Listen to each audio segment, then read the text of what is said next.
Hey, Chris, welcome to the Virtual CMO podcast. So glad you could join us today. Thanks so much, Eric. Excited to be here. I'm excited to have you as a guest on the show today. You know, we love talking about content, the kinds of things that businesses can use to really drive growth and interest in their products and services.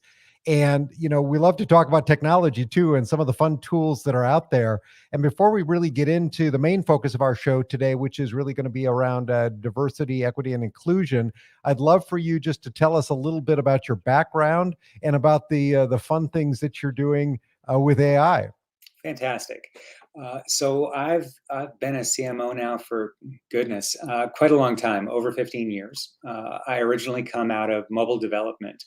So my first marketing gig actually was launching I guess it was the first of its type packaged mobile application company back in 2003 timeframe, before there was a BlackBerry or an iPhone or an Android device.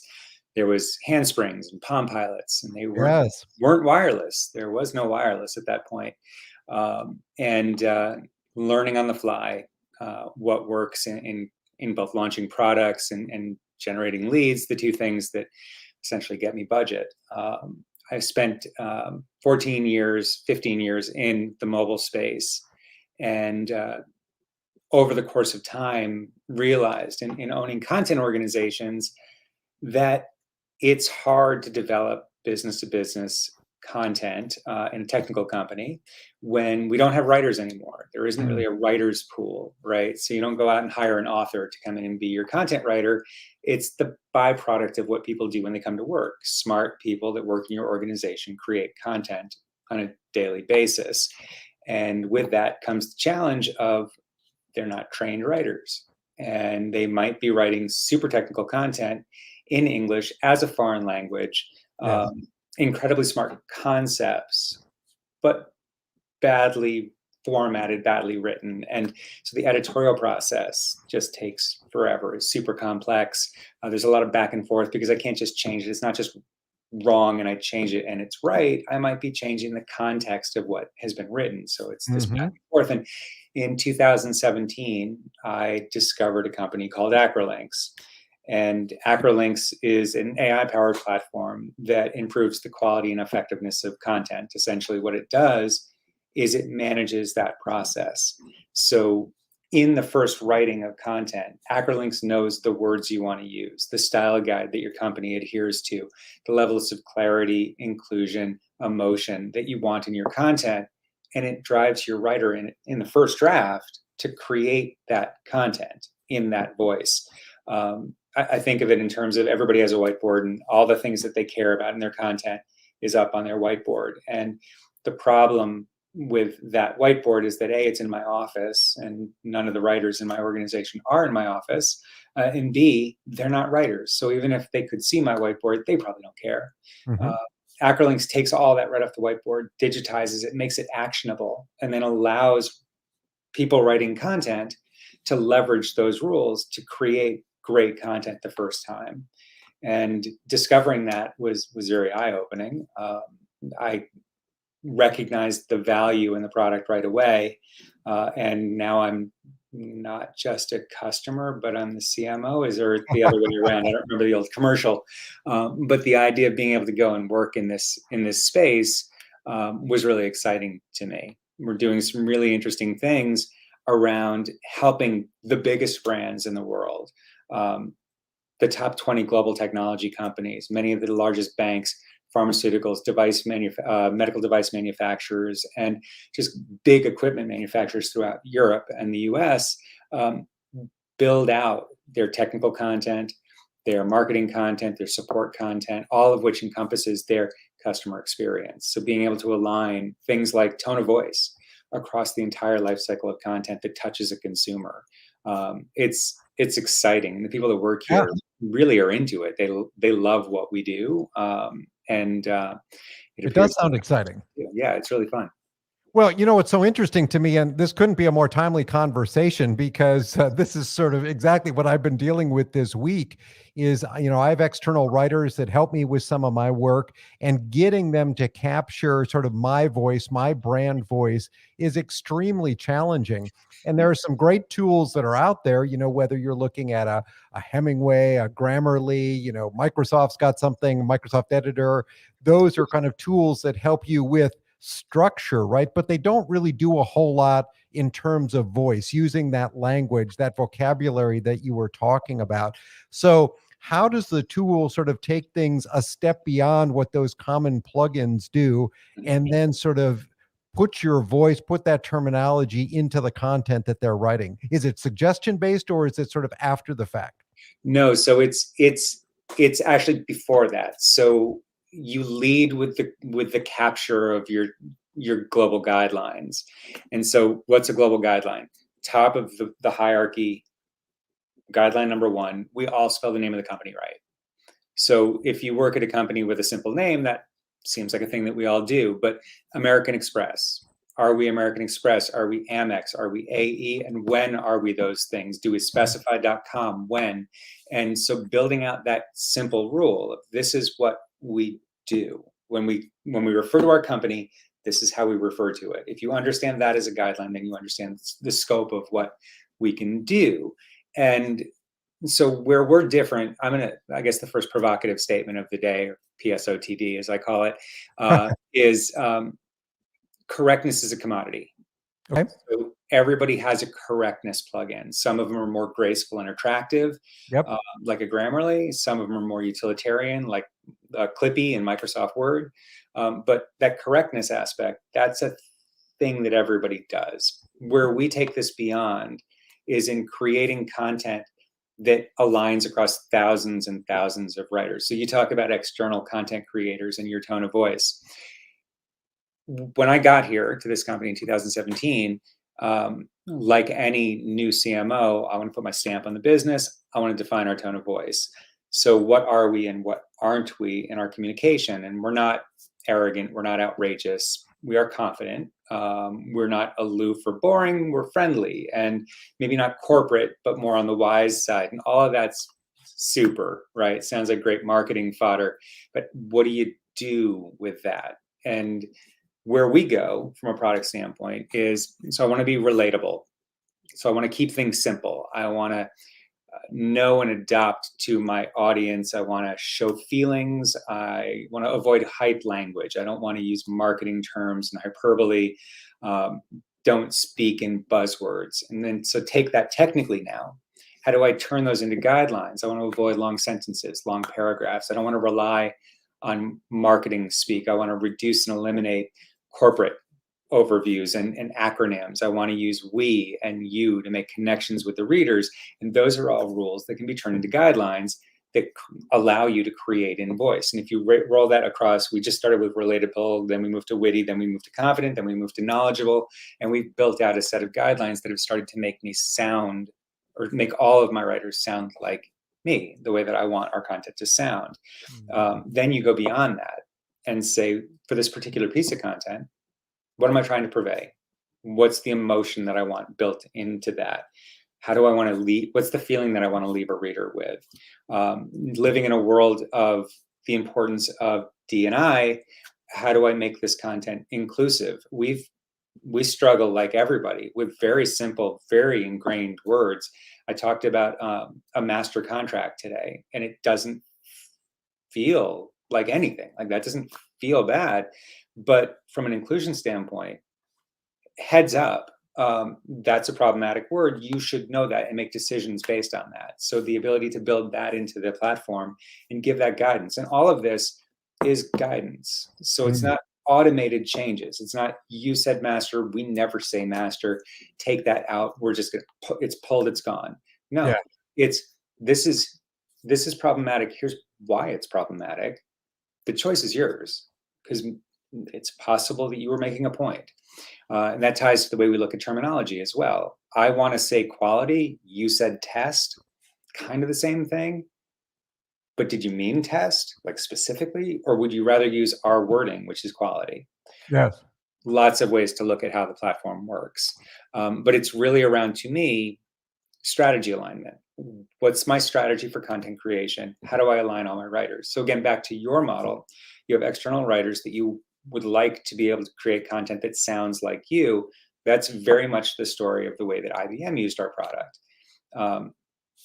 Thousands of agencies, $1 billion worth of work being created, and they weren't providing guidance back.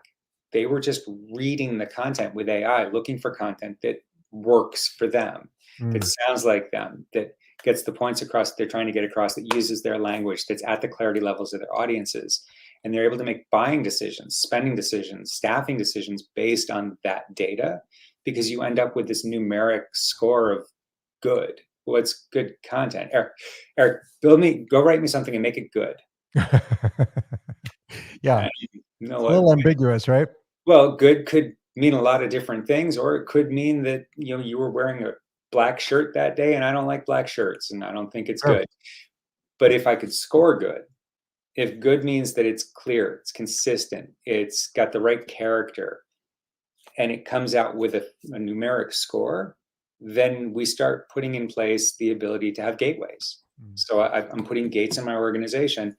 I personally don't read anything internally until it has an 80 or better Acrolinx score. And I know that that's how our customers are using it. And they're doing it through automation. They're literally saying submit content to the content repository, if score, then next step. And that can lead to next reviewer, or at the right score, can lead directly to production. So you're able to review 100% of your content in a way. Being able to quantify it is really the key there, to open up automation and external tools to be able to use this a little bit more. And what I think is so fascinating about this is that, things have changed dramatically.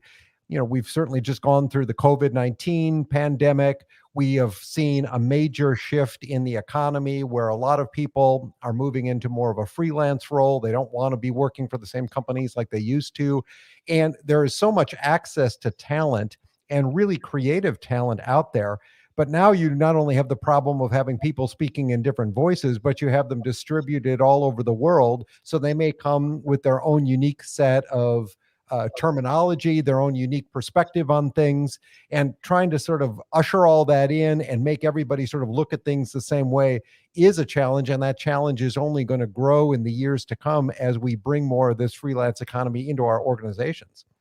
Absolutely. And now multiply that problem with the next thing that happened as a result of the pandemic. So you've got all these people working at home, but also for the last 7 or 8 years, marketers across numerous industries have been selling with this fear, uncertainty, and doubt around the digital shift. It's coming. You need to be getting ready for this digital shift. Is your web presence, for instance, ready? Is your commerce site ready for the day when you're primarily going to do business online? And I'm not sure that any of us really thought that was ever going to happen, but it was a great thing to tell prospects.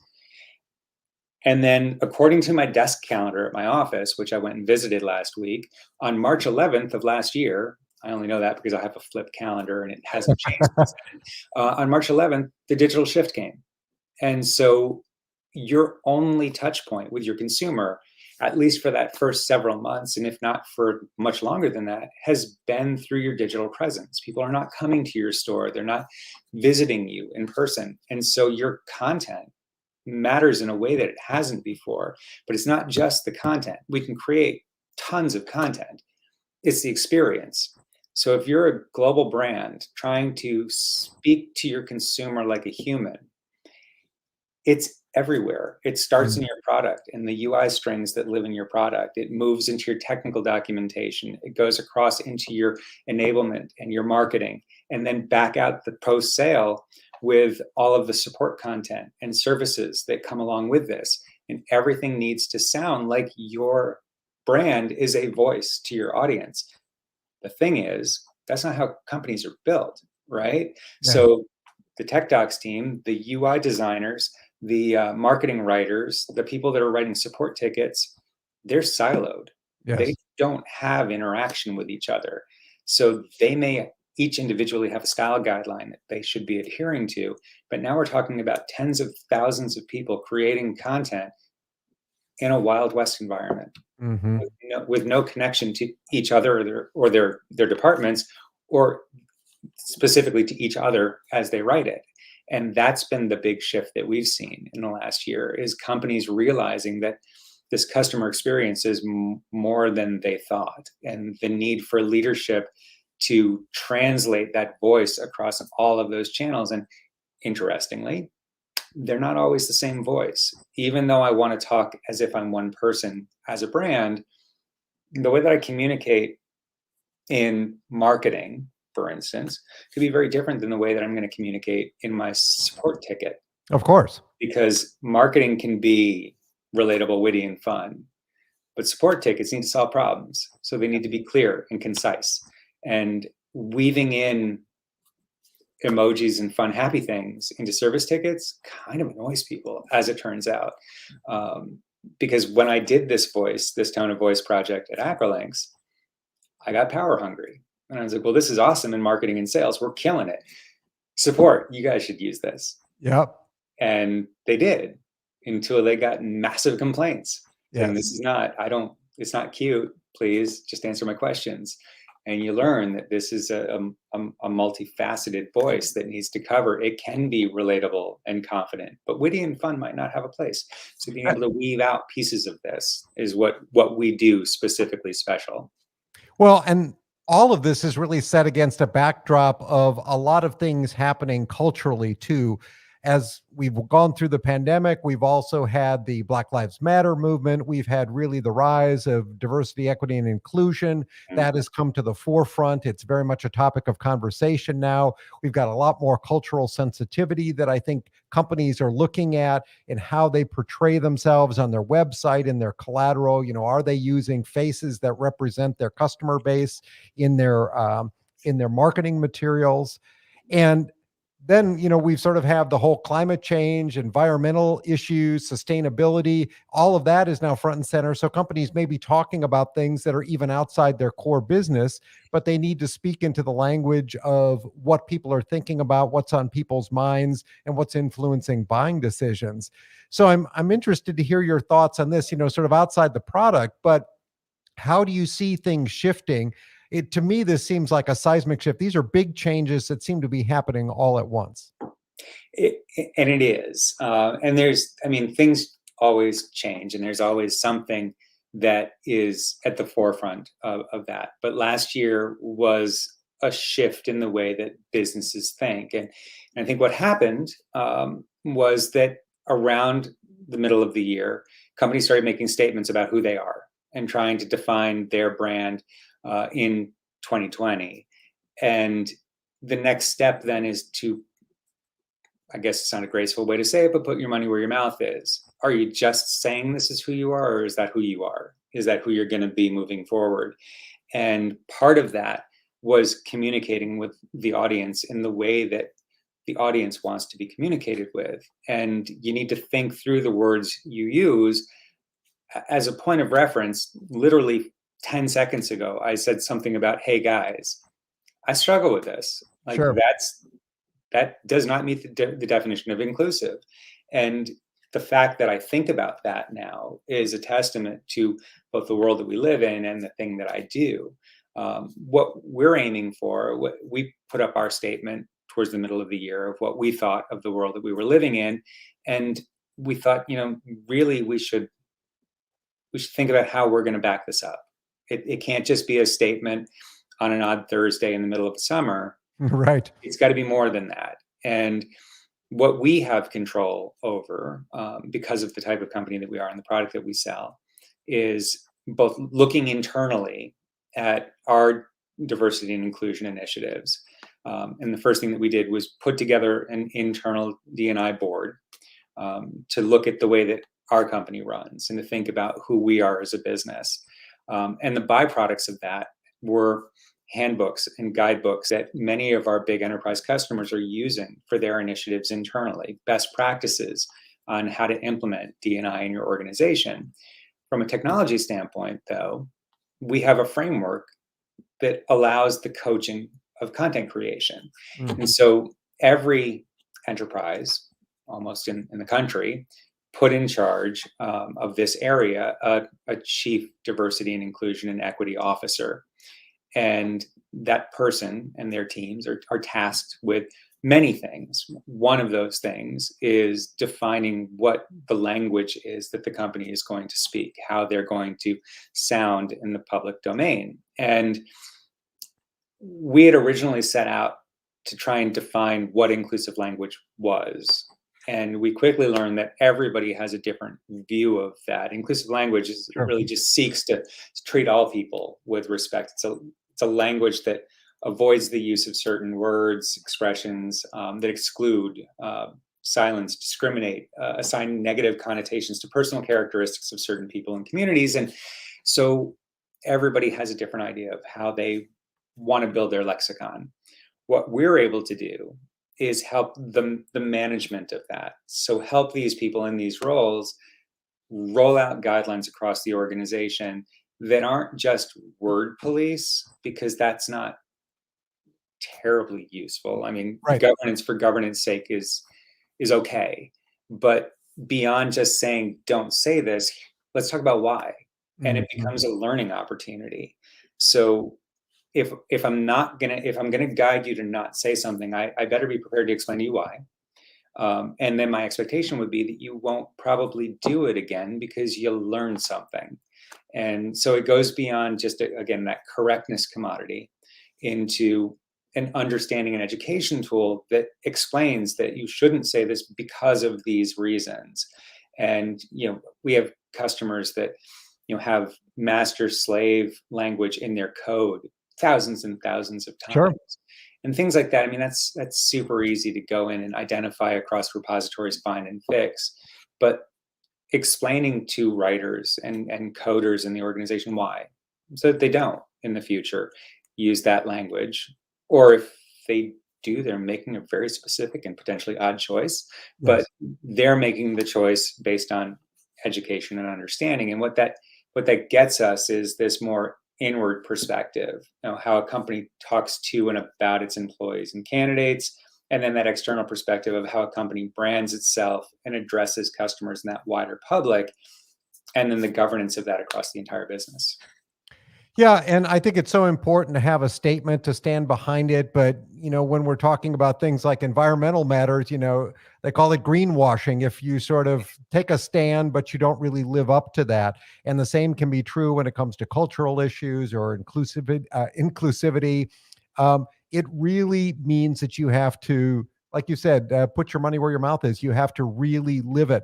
And, one of the things that I think is so interesting when you start to talk about inclusivity, when you start to talk about culture, is, you can get in your car, you can drive around town.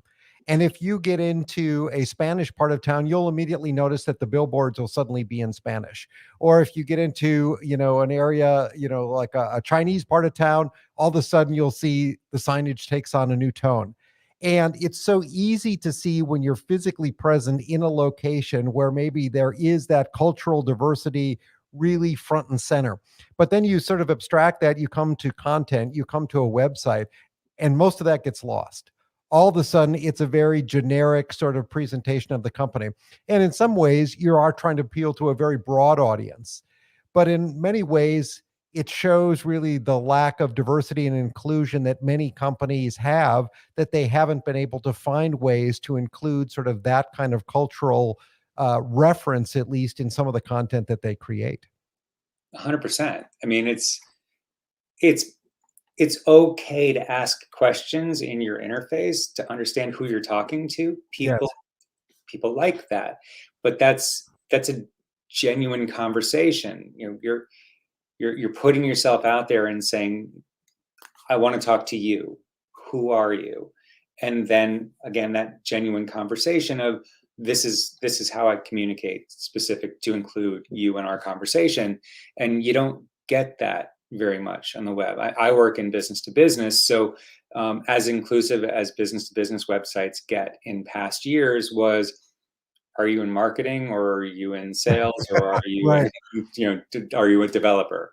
And it's not getting at it. It doesn't cover what we're trying to get to. It's role based. It's kind of that role based versus understanding the people that you're doing business with and treating them like people. Yes. No, it's fascinating and it's not easy, but many of the businesses who listen to this podcast, they're small and mid-sized businesses. So they could look at this and said, well, I don't know exactly how to implement this in my business, but I think it's so important that you understand who your customers are, what is the market that you're serving, and then make sure that whether it's signage inside a restaurant or the menus that you have available, or whether it's what's on your company website or the downloadable collateral, it all should be reflective of who your customers are and be inclusive in that way. It should be a broad brushstroke, if you will, to make people feel and make them understand that they can see themselves using your product or service. Yep, absolutely. I mean, I think for any business, but if you're not going to use an AI powered platform and you just want to go about this, it's thinking about the fitness of your content for the purpose. And if you want to take that analogy, let's start with, I want to run a marathon. Mm-hmm. And so I have a goal. Let's set a goal. I'm going to do it. And let's go beyond that. I'm going to run a 4-hour marathon. I'm going to finish a marathon, a goal. Then I need to put a training program in place. And that's essentially how am I going to get to that? So it's identifying how I want to communicate, setting those guidelines. And even without a platform, being able to define the guidelines that I care about, the way that I want to communicate, the lexicon that we're going to communicate from, the style guidelines, or the style guides that we're going to leverage, putting all those in place. And now we're going to start training. That's the creation of content. So now I'm building to those guidelines. I'm ensuring that I'm creating what I intended to create. And then it's race day and I'm in production and I measure how production works. All of that is something that somebody can just do. It doesn't cost anything to try that, but that thinking through the process of what does it mean to me to create a voice? What are the things that I care about? I talk about clarity, consistency, and character. So thinking in terms of clarity, who am I writing for? Is it a complex audience? Is it a young audience? What's the education level? What's the type of voice that I want to have with that? So think character. Am I creating lively, engaging content? Am I a European bank and I just want to sound formal? What's that character that I'm building into? And then consistency. What are the words that matter to me? How do I want to communicate with specific language, whether that's brand language or product language or inclusive language or emotional language? What do I care about from words? And that becomes the overall guideline set for creating content. And it's an intentional act. It's taking something that's been somewhat passive, the concept of content governance, which is, this is how we'd like you to write, good luck, go get them, to making it more active.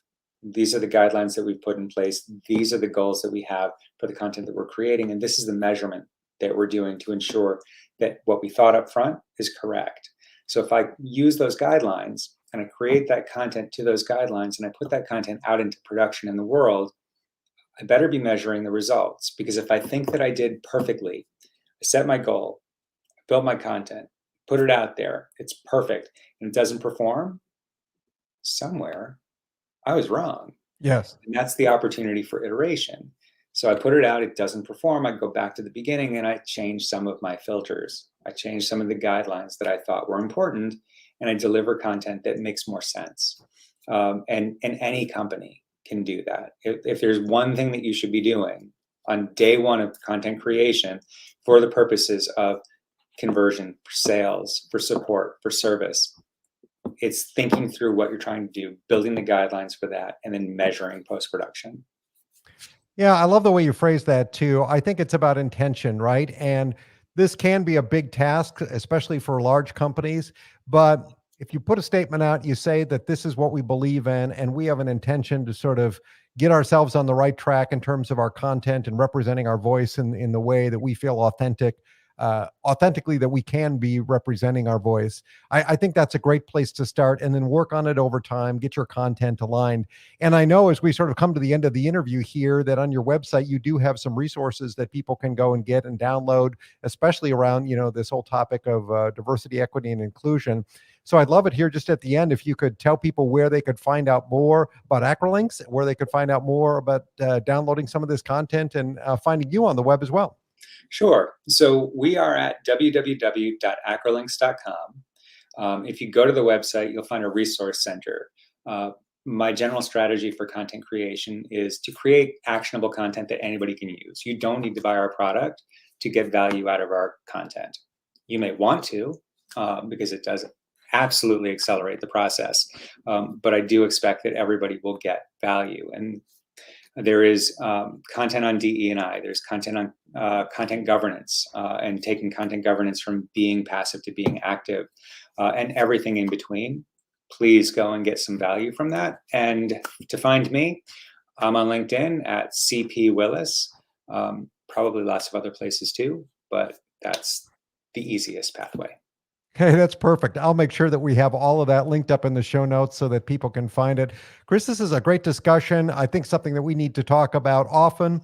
And I really appreciate you coming on the show today to talk about some of the exciting things that are happening with AI and the tools to help us in content creation, and sort of the reasoning behind a lot of it. Excellent, Eric. Thanks for having me. Thank you.